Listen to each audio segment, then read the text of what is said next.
Hello, welcome to my channel. आज हम विज्ञान के क्लास 8 के पाठ 12 घर्षण के अभ्यास के प्रश्नोत्तर करेंगे।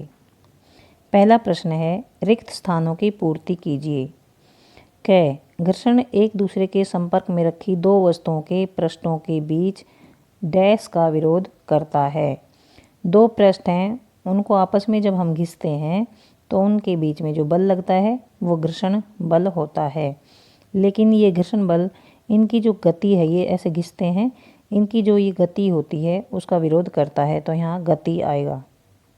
घर्षण पृष्ठों के डैश पर निर्भर करता है। घर्षण कोई भी पृष्ठ कितना चिकना है या कितना खुरदरा है। दो पृष्ठों को हम आपस में रगड़ते हैं तो उनके चिकनेपन या खुरदरेपन पर घर्षण निर्भर करता है, तो यहाँ पर चिकनेपन या खुरदरेपन आएगा। घर्षण से डैश उत्पन्न होती है। दो वस्तुओं को हम आपस में घिसते हैं तो उनके बीच में ऊष्मा उत्पन्न होती है। मीन्स वो दोनों पृष्ठ गर्म हो जाते हैं, इट मीन्स ऊष्मा उत्पन्न होती है। कैरम बोर्ड पर पाउडर छिड़कने से घर्षण डैश हो जाता है। हम जब कैरम बोर्ड खेलते हैं तो उस पर पाउडर छिड़कते हैं तो घर्षण बल को कम करने के लिए। सर्पी घर्षण स्थैतिक घर्षण से डैश होता है, तो इनमें जो सर्पी घर्षण है वो स्थैतिक घर्षण से कम होता है, तो यहाँ कम आएगा। प्रश्न नंबर 2 है, चार बच्चों को लोटनिक, स्थैतिक और सर्पी घर्षण के कारण बलों को घटते क्रम में व्यवस्थित करने के लिए कहा गया। उनकी व्यवस्था नीचे दी गई है, सही व्यवस्था का चयन कीजिए। पहला है लोटनिक, स्थैतिक, सर्पी। लोटनिक, सर्पी, स्थैतिक, स्थैतिक, सर्पी, लोटनिक और सर्पी, स्थैतिक, लोटनिक। तो इसमें क्या है, घटते क्रम में लिखना है, इन बलों को घटते क्रम में लिखना है। सबसे पहले सबसे ज़्यादा बल कौन से स्थिति में लगता है? स्थैतिक जो घर्षण होता है उसमें सबसे ज़्यादा बल लगता है, स्थैतिक में। और उसके दूसरे नंबर पर जो सर्पी घर्षण है, ये देखो ये सर्दी गलत लिख रखा है, यहाँ आएगा सर्पी, तो यहाँ सर्पी घर्षण। सेकंड नंबर पे सर्पी आएगा और थर्ड नंबर पे लोटनिक घर्षण। प्रश्न नंबर 3 है, आलिदा अपनी खिलौना कार को संगमरमर के सूखे फर्श, संगमरमर के गीले फर्श, फर्श पर बिछे समाचार पत्र तथा तौलिए पर चलाती है। एक उसके पास खिलौना कार है, एक तो वो सूखे फर्श पर चलाती है, एक गीले फर्श पर चलाती है, एक ऐसे फर्श पर चलाती है जिस पे न्यूज़पेपर बिछा होता है, और एक ऐसे फर्श पर चलाती है जिस पर तौलिया बिछा होता है। तो कार पर विभिन्न पृष्ठों द्वारा लगे गए बल को बढ़ते हुए क्रम में लिखना है। तो सबसे कम घर्षण किस में लगा? गीले फर्श में, एक नंबर पे ये आएगा। दूसरे नंबर पे सूखे फर्श या फिर समाचार पत्र, तो ये देखो सूखे फर्श पर, तो ये 2 नंबर पे आएगा।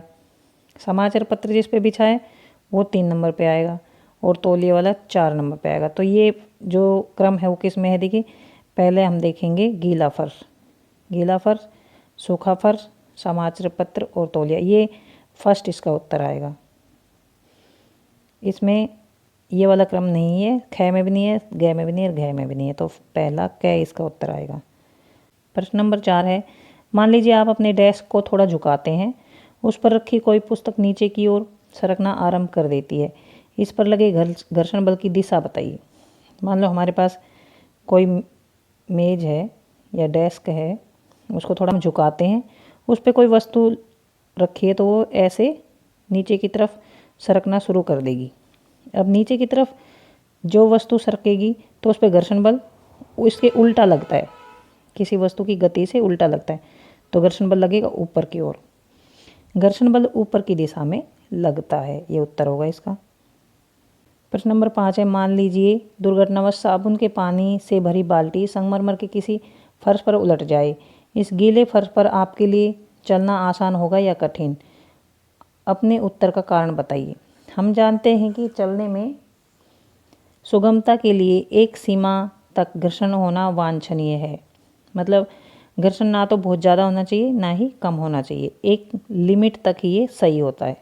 साबुन का पानी गिरने से गीले हुए फर्श पर चलना कठिन हो जाता है, क्योंकि इस अवस्था में चिकने साबुन के पानी की पतली परत बन जाती, मतलब जो फर्श होता है उस पर साबुन का पानी बिखर जाता है और वो फर्श चिकना हो जाता है। इस प्रकार अनियमितताओं का अंतः बंधन काफ़ी सीमा तक कम हो जाता है, जिससे चलने में कठिनाई होती है।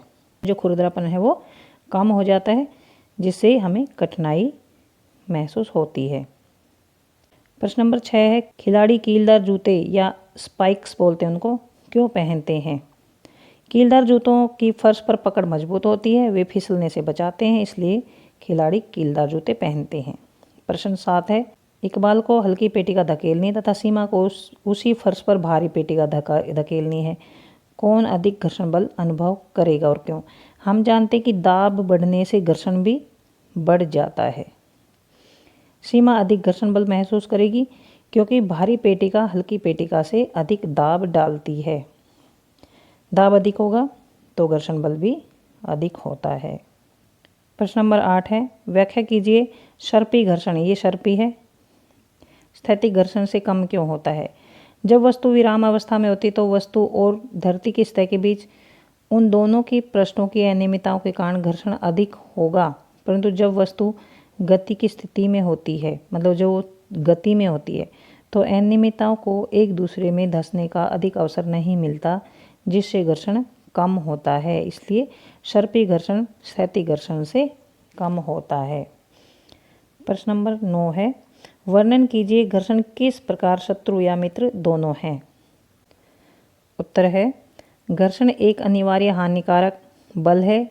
देखिए, अनिवार्य भी है और हानिकारक भी है। यह शत्रु भी है और मित्र भी है। यह एक मित्र है।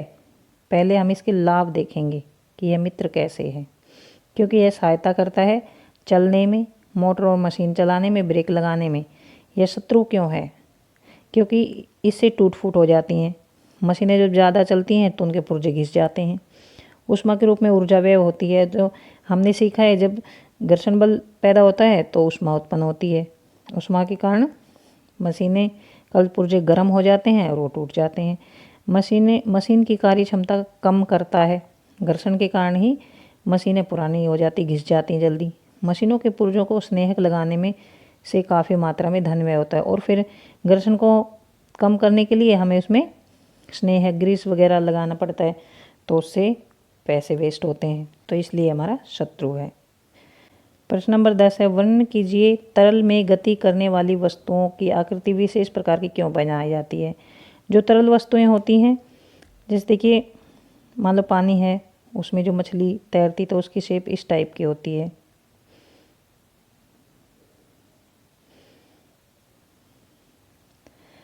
तरल में गति कर रही वस्तु को उस पर लगे घर्षण बल को पार करने में ऊर्जा की क्षति होती है।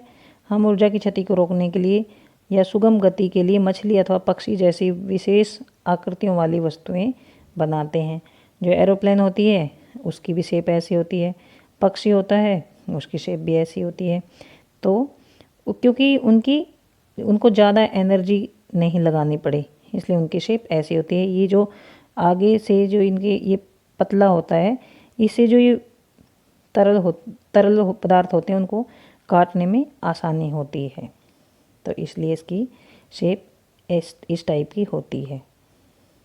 इसी प्रकार देखिए, हम गाड़ियों की शेप भी ज़्यादातर हम ये देखते हैं, आगे से ऐसी, ऊपर से इस टाइप की, पीछे से ऐसी।